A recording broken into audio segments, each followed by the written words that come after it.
Since the late 1800s, thousands of Indigenous children from across Canada were forcibly removed from their homes and taken to residential schools. Once there, they were starved, beaten, sexually, verbally, and physically abused. If they tried to run away, they were brought back and punished. In many cases, parents did not even know where their children were. Many children never made it back home. Once they left those institutions, they were not called graduates, but survivors. To mark this special day, during the next half hour, we want to take you on a journey as survivors confront their past in the hopes of finally healing. Canada is facing a reckoning over horrors of the residential school era. The declaration of a national holiday is an end and a beginning for many residential school survivors. The Catholic Church apology is just one step along the way.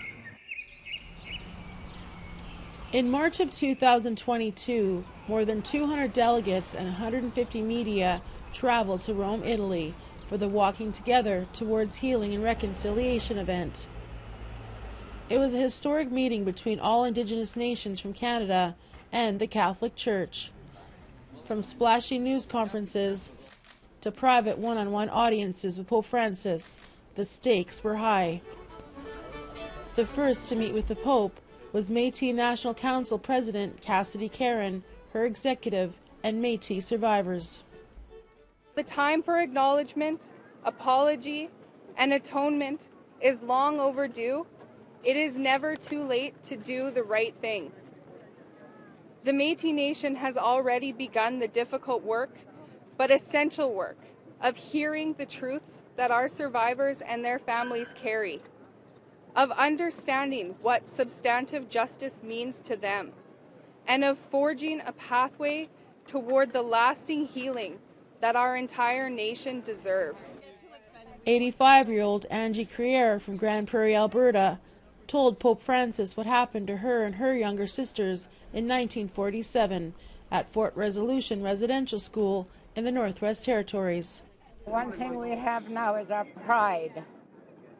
They did not break us. We're still here, and we intend to live here forever.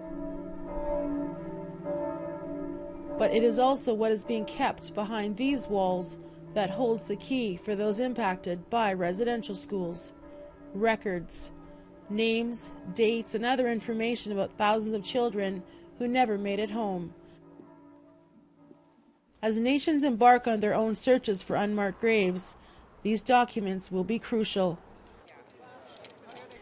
Indigenous leaders came to Italy to not only ask for an apology, but to ask the Catholic Church for these records, including the return of ceremonial artifacts that are kept in vaults at the Vatican. That will play an important role in our healing. Will that give us closure? No. National Dene Chief Gerald Antoine is not only a leader of his nation, but he's a residential school survivor, a day school survivor, and was part of the 60 Scoop. He says he was first taken to residential school at the age of 5 years old, but his tradition and culture kept him strong. Now, as a leader of his nation, he went to Rome, Italy to confront the Pope. He says Indian residential schools was a directive given to assimilate Indigenous people into white society when the settlers arrived in Canada. And there was also instructions that were also brought along with these ships, and these instructions were the ones that were used by the people that came here. And these directives that they've came across with are now embedded in the laws and the policies. And this policy, one of the policies, is the Indian residential school policy. And what Chief Antoine is referring to is the Doctrine of Discovery, a 1453 document that states that the empires of England, Spain, France, and Portugal can colonize countries like Canada. They use the doctrine to justify their goals and approach the Catholic Church for their support. Pope Alexander V issued a papal bull stating that Indigenous peoples were not human or Christian, and because he said they were not human, they did not have sovereignty over the land. Millions of people were then exterminated, making it a large-scale genocide. Then came in the residential schools, and we know from that point of history, our children were removed with purpose and intent to break down the families and break down our governance and break down our nations. So when the children were removed completely from our care, from our families and our nations, they went into these residential schools. And I know personally some of the families that had, like, say, 5 family members that went and only one that came home. Hereditary Chief Robert Joseph is the ambassador of Reconciliation Canada and is also a residential school survivor. He says he has seen positive changes starting to happen. We've been a few years past the Truth and Reconciliation report, and there are more Canadians than there have ever been who are now aware of our shared history. A lot of sharing with my people. Back in Rome, the Inuit were finally able to talk directly with the Pope about their horrific experiences with residential schools. We want this new relationship and this relationship of reconciliation to be based on action. Former priest Johannes Revoir is just one example of a fugitive priest who escaped justice. He is wanted in Canada for a sexual assault charge relating to his time in Nunavut in the 1960s and 1970s. He fled to France shortly after, but France has no extradition agreement with Canada. Despite attempts to bring him back to face a trial, Revoir has denied the claims, and France has refused to extradite him.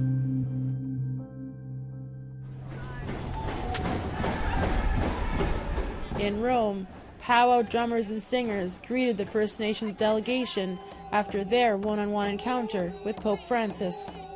I feel that the Pope and the Church hasn't expressed a sentiment of working towards reconciliation. He shared words about the shame and sorrow that the Church feels for the history concerning the unmarked graves. And just a few days after that meeting, Pope Francis addressed the general audience. Listening to your voices, I was able to enter into and be deeply grieved by the stories of the suffering, hardship, discrimination, and various forms of abuse that some of you experienced, particularly in the residential schools. It's chilling. And then came the words long hoped for, but not expected. I ask for God's forgiveness, and I want to say to you with all my heart, I am very sorry. And I join my brothers, the Canadian bishops, in asking your pardon.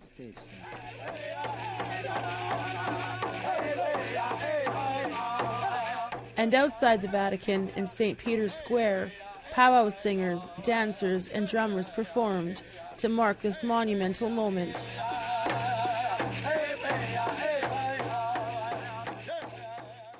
For Cookbee Roseanne Casimir, whose community of Tk'emlúps-Tisiquepam was the first to officially discover the 215 unmarked graves, says the apology was a major step forward in healing. It was extremely powerful to hear him be able to express sorrow, to express the shame at that level was extremely important, and to provide an apology, I did not expect that today.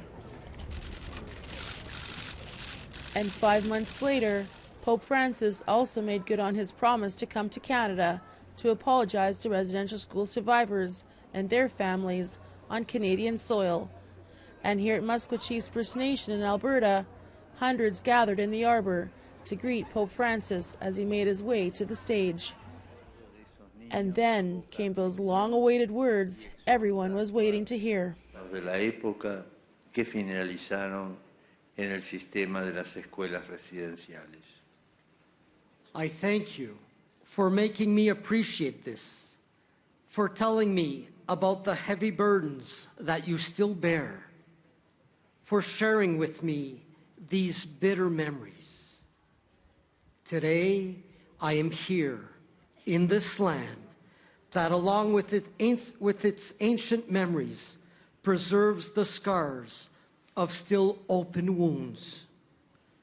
I am here because the first step of my penitential pilgrimage among you is that of again asking forgiveness, of telling you once more that I am deeply sorry. Sorry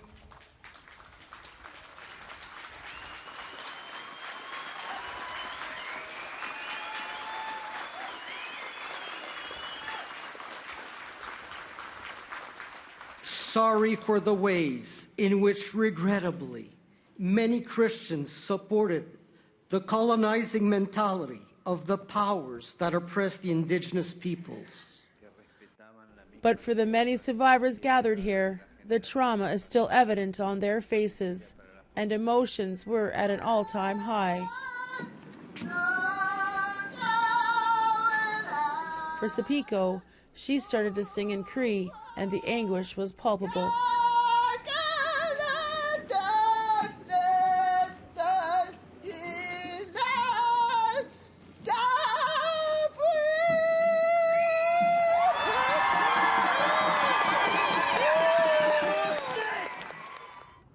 And in her language of Cree, Sapiko sang a song about the laws of the land and told the Pope that she rejected his apology. We'll talk about that apology later on in the show. Coming up, we meet with a survivor who says the trauma of residential school still haunts him to this day.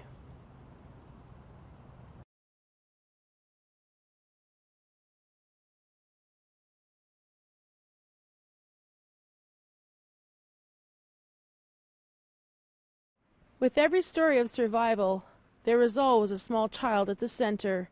With the Pope's visit playing out on an international stage, individual stories emerged, opening up long-healed wounds. For Sam George, it was a boy named Charlie.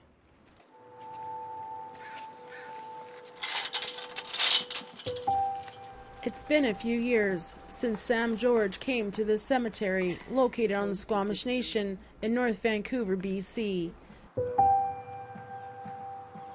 He's here to come pay his respects to a little boy that he knew from residential school, named Charlie Lucas.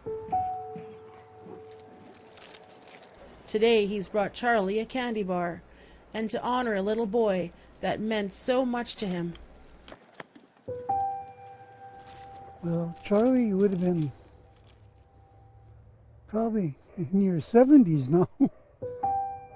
Probably would have been about 70 years old. Grandkids, children, maybe even great-grandchildren. But you're happy where you're at now. You lived a good, short life. So always remember you. Sam George is now 78 years old, but in 1952, he, along with other Indigenous kids, were taken to St. Paul's Residential School, located not far from the cemetery. He remembers the first day that he first met little Charlie. And there was about 4 or 5 of us playing, and I looked up and I seen this little boy standing there, and it was his first day of school. He had this American sailor outfit on. If you can imagine that. You know, the little white sailor hat. And I said, oh, look. And we all went running there, and I was the first one there. And he was just standing there. And we all surrounded him, and just a cute little 3-4-year-old guy. And because I was the first guy there, the nun said, number 3, or I don't know if she called me by my number, which was not unusual. She said, this is Charlie, you take care of him. And so, you know, like, I took care of Charlie. He was just like, everybody called him my little puppy. Everywhere I went, he was right behind me. But, you know, I tied his shoes and everything. And I think he knew how to do all that. But he enjoyed it, you know. And when we took a shower and everything, I had to help him dress and undress and, you know, tickle his tummy and everything. And he was just like my little brother. Sam says that he loved looking after little Charlie, and then one night, everything changed. Charlie was sleeping a couple of beds away from me, and I was laying there and I heard him crying, and I got up and looked. He was sitting there, he was holding his head and he was crying. And I went over and I sat beside him. I said, "What's wrong, Charlie?" He said, "My head hurts." You know, and I didn't know what to do, and I just grabbed him and I was rubbing his head, and, you know, he's just a little baby, eh? And I'm rubbing him, and finally, you know, he finally went to sleep. I laid him down and I covered him. Then I went to bed, and I was watching him, and I fell asleep too. And when I woke up in the morning, his bed was empty. You know, the sheet, his blankets were still uncovered like he'd been sleeping there. And what happened, I don't know how it happened even. They rushed him to St. Paul's Hospital, and they operated on him, and his brain was swelled. And then Sam says the nuns gathered all the kids to give them an update on Charlie. Yeah, little Charlie didn't make it. They said he died on the operating table. And so they didn't even where he was from, really. He had a sister there, and she said, "Well, we came across on the boat." That's all. She was young, too. And so they couldn't find his mother, and so we buried him down on our reserve. You know, they brought him down to church, a little casket, and then they buried him there. And I remember, you know, first time I understood death, you know, I was watching his little coffin go in the ground and seeing the bigger boys putting him, fixing everything. Then they started throwing dirt on it, and I started crying. Then they marched us all back up to the school. And I was at the end of the line, I was still crying. And the nun came up to me, she said, "Quit your crying. He's gone now, he's in heaven. Don't cry." It wasn't until years later that Sam found out what really happened to little Charlie Lucas. I just found out about maybe 10, 12 years ago. My cousin said, "Remember that little guy who followed you around?" I said, "Yeah, Charlie." He said, "Well, we were upstairs in the daytime. We weren't supposed to be up there. And we heard the nun coming upstairs. So we hid away in the closet. There was just enough for them to squeeze in. It was a big dresser. But they could see the top of the stairs. The nun got to the top of the stairs, and she had little Charlie with her. And for whatever reason, she got to the top of the stairs and she started slapping Charlie around, punching him. And he was crying, and she started shaking him, and then she threw him down the stairs. She was shaking him so much he went flying all the way down to the bottom of the stairs. And they witnessed all this. You know, and I really believe she got away with murder, eh? He died because of her. Sam says Charlie changed his life, even for a short while. Pray for us who are still here. A few of us remember you. Maybe we'll meet again and share a pear the way we did. Pray for us, Charlie.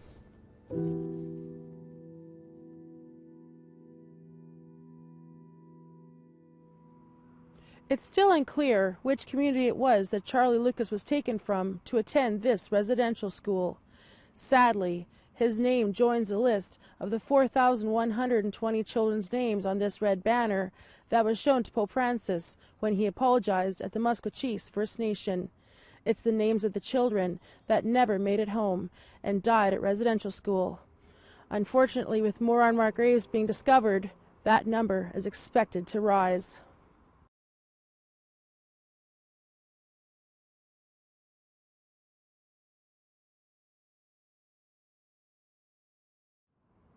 From the discovery of the 215 unmarked graves in Kamloops, to the delegation traveling to the Vatican to meet with Pope Francis, to the historic apologies from the Holy See, we wanted to ask some of those that we've met in the last half hour about what should happen next.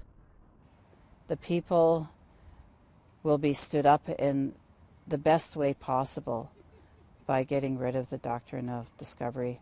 It's our key issue in many of the areas we deal with, whether it's child and family, health, economics, education, and that's what's impacting us and holding us back from moving our people ahead and the recovery and the well-being of all of our people. But for Sam George, the Pope's apology had no impact on his life, he says. There's no way that can better my life. You know, the government is full of promises. I've never got anything from the church. I don't ask for anything. I just like them to leave me alone the way they have been. They don't even know I exist, probably. And I don't even know our priest's name, who lives in rent-free on our reserve. I don't have a clue who he is. And that's okay. My life goes on. And if I want to better my life, it's up to me. And I can do it without the church, without the priest, without the bishop, without the Pope. But for Hereditary Chief Robert Joseph, his vision for the future is tied to forgiveness. I think all of the elements and the dimensions and the depth of the impacts of those apologies is really important. And over time, as we heal, and I'm certain that most of the survivors are going to have the same experience I had. As we heal, we begin to acknowledge that apologies have an impact. For Métis National Council President Cassidy Caron, she says Canadians can play a larger role in advancing healing and reconciliation. I think there's a role for everybody to play. There's a role for the Pope himself to play. There's a role now clearly for the Canadian Conference of Catholic Bishops to play. The Pope has outlined that role for them to play, to continue to walk forward with Indigenous people, to find those ways to move reconciliation forward. But there's roles for everybody to play in reconciliation, especially Canadians. You know, this past year, conversations have been occurring where people are finding out about Canada's true history, finding out about residential schools, finding out about all of these systems that continue to harm us as Indigenous people. And now there's no excuse for Canadians not to know the truth. Thank you for tuning in to watch Road to Truth on this special edition of APTN National News. We honor all of those survivors and their families for having the courage to share their truths. Take care.